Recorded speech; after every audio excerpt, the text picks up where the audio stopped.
हर दिन, हर घंटा और शायद हर मिनट आप एक छोटी सी डिवाइस के साथ हो। वो है आपकी मोबाइल फ़ोन जो आपकी दुनिया है या फिर बाहर की दुनिया से आपकी कनेक्शन है। लेकिन क्या होगा अगर आज मैं आपसे कहूँ कि ये छोटी सी डिवाइस आपके लिए बहुत बड़ा खतरा बन सकता है?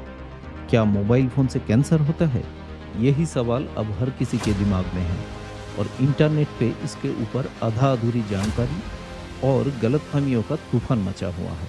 लेकिन आज हम इस तूफान को चीर कर सच्चाई तक पहुंचेंगे। हम जांचेंगे हर दवा, हर रिपोर्ट, हर साइंटिफिक रिसर्च को और आपको बताएंगे कि सच्चाई में चल क्या रहा है। चलिए शुरू करते हैं। नमस्ते दोस्तों, मैं हूं डॉक्टर स्वदेश।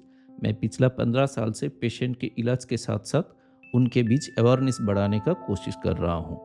आज के इस वीडियो में हम लोग जानेंगे कि क्या सच में मोबाइल फ़ोन से कैंसर होता है या नहीं। चलिए, पिछले कुछ सालों से ये सवाल मीडिया, सोशल मीडिया और आम आदमी के बातचीत के अंदर आ चुका है कि मोबाइल फ़ोन से सच में कैंसर होता है या नहीं होता है। आज हम इस मुद्दे की गहराइयों में जाएंगे और पता करने की कोशिश करेंगे कि विज्ञान, दुनिया भर के हेल्थ रिसर्च और एक्सपर्ट की इसके बारे में राय क्या है। पहले हम लोगों को समझना पड़ेगा कि मोबाइल फ़ोन काम कैसे करती है। मोबाइल फ़ोन रेडियो फ्रीक्वेंसी के इस्तेमाल करते हैं जो कि इलेक्ट्रोमैग्नेटिक फ्रीक्वेंसी का एक हिस्सा है। यहाँ से हम लोगों को समझना पड़ेगा कि रेडियो फ्रीक्वेंसी दो टाइप का होता है। एक होता है आयोनाइजिंग, दूसरा होता है non ionising radiation. Ionising radiation जैसे कि एक्सरे, गामा रे, बीटा रे, ये सब बहुत पावरफुल है और ये डीएनए डैमेज करती है। ऑन द अदर हैंड, जो नॉन आयोनाइजिंग रेडिएशन है जैसे कि visible light, microwave, radio wave और मोबाइल का वेव, ये उतना शक्तिशाली नहीं होता है कि सेल को डैमेज करे या डीएनए को डैमेज करे।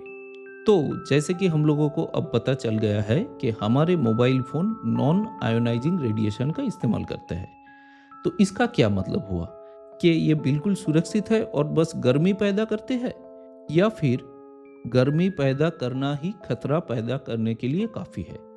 आप जानते हैं असली साइंटिफिक रिसर्च क्या कह रहा है।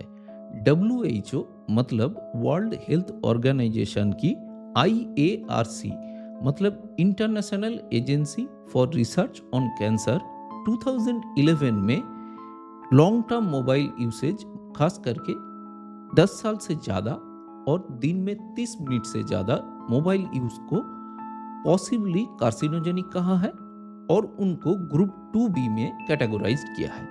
इसका क्या मतलब हुआ, चलिए समझते हैं। पॉसिबली कार्सिनोजेनिक मीन्स इससे कैंसर होने का संभावना है, लेकिन उसका कोई ठोस सबूत अभी तक नहीं मिला, मतलब रिपोर्ट इनकॉन्क्लूसिव है। और कैटेगरी 2B में मोबाइल फोन यूसेज के साथ और क्या क्या आता है? कॉफी, कुछ तरह के वेजिटेबल जो प्रोसेसिंग के लिए पिकलिंग से गुजरती है, मतलब उतना ज्यादा भी खतरा नहीं है। जैसे कि आप लोगों ने देखा IARC का इंटरफोन स्टडी, जो दुनिया का सबसे बड़ा केस कंट्रोल स्टडी है, वो मोबाइल फोन यूसेज और ग्लायोमा का एक लिंक बताया है, लेकिन वो लिंक कंक्लूसिव नहीं है। और हाल ही में नेशनल टॉक्सिकोलॉजी प्रोग्राम ने चूहे के ऊपर एक स्टडी चलाया है।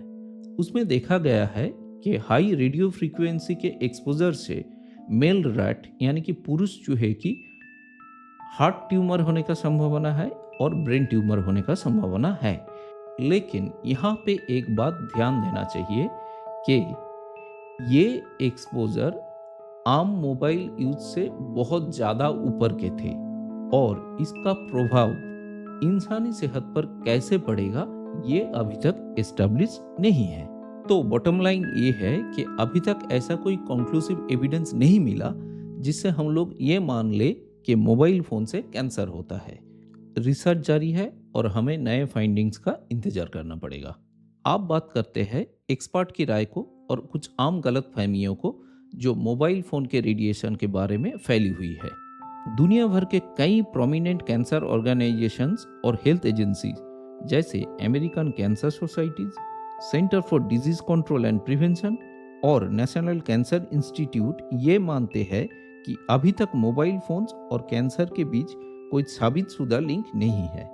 उनका ये कहना है कि जब तक और रिसर्च ना हो जाए तब तक मोबाइल फोन को लेके डरने का कोई ऐसा बात नहीं है, लेकिन सावधान रहना हमेशा जरूरी है। चलिए कुछ आम गलतफहमियों को तोड़ते हैं। पहला गलतफहमियां या मिथ, मोबाइल फोन के रेडिएशन सेल वॉल को तोड़ता है। बिल्कुल नहीं, mobile phone non ionising radiation का इस्तेमाल करते हैं जो कि बहुत कमजोर होता है सेल वॉल को तोड़ने के लिए।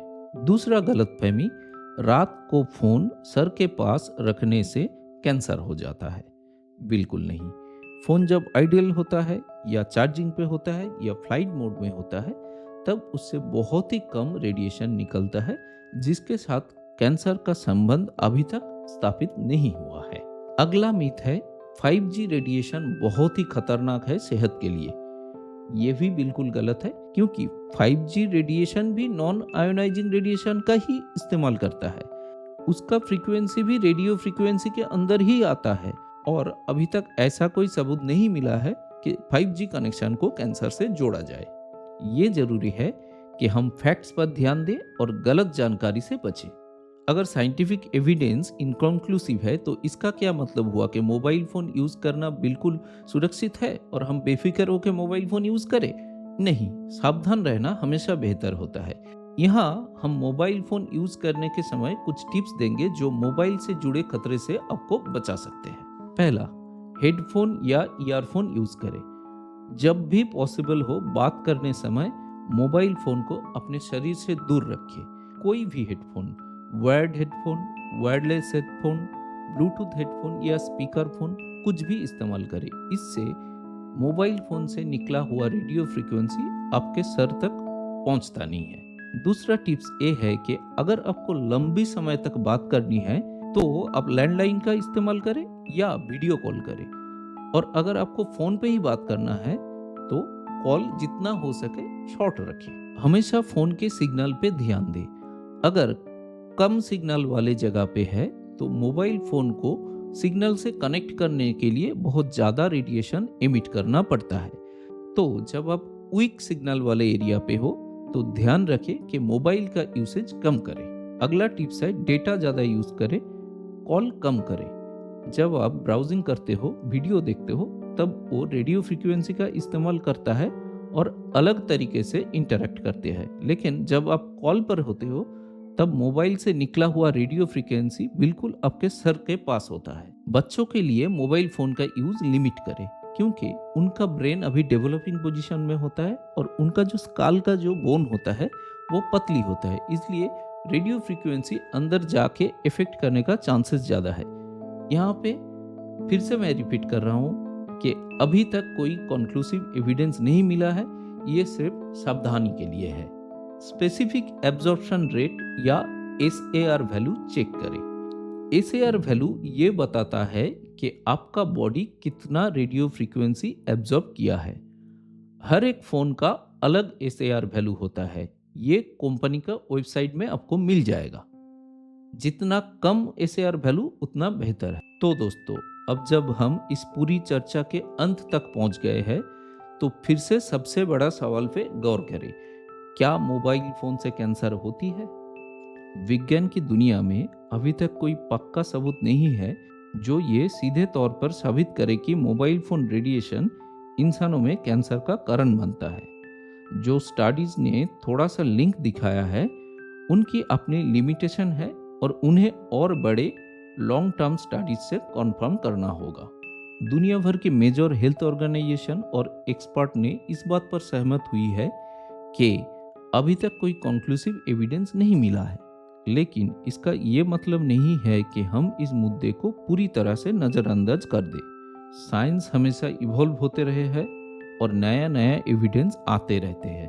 तब तक सावधान रहना, जैसे कि हमने डिस्कस किया, एक समझदारी भरा कदम है। अपने फ़ोन यूसेज को मैनेज करें, डिस्टेंस मेंटेन करें और बिना किसी डर के लेकिन समझदारी के साथ टेक्नोलॉजी का इस्तेमाल करें। याद रखिए, जानकारी ही असली शक्ति है। अंधविश्वास और गलतफहमियों में पड़ने की बजाय एक्सपर्ट और साइंस पे भरोसा करें। अगर ये वीडियो आपको अच्छी लगी और कुछ सीखने को मिला तो चैनल को सब्सक्राइब जरूर करें और वीडियो को लाइक जरूर करें, और इसके बारे में आपका क्या विचार है वो कमेंट पे बताएं। अगली बार तक सुरक्षित रहे, स्वस्थ रहे, अपने जानकारी को बढ़ाते रहे। मिलते हैं किसी अगले वीडियो पर किसी अगले टॉपिक पे।